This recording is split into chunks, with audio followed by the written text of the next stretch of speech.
ఒక సూర్యుని ఇంత ప్రకాశంగా ఉన్నాడు. కోటి సూర్య ప్రకాశంతో భగవంతుడు ఎంత ప్రకాశంగా ఉందో ప్రపంచమందు ప్రజలకి ఎన్నో తెలివితేటలు ఉంటాయి. ఆ భగవంతుడు ఎన్ని తెలివితేటలు ఉన్నాయి.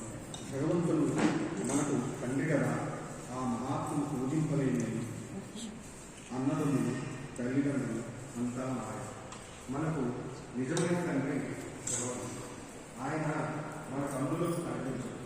ఆయనను మన తండ్రులతో చూడాలంటే అన్ని బాధలను జయించడం. మన ఆత్మలో జీవాత్మను గ్రహించడం. శాశ్వత కాలం నుండి భగవంతునికి కోపం లేదు.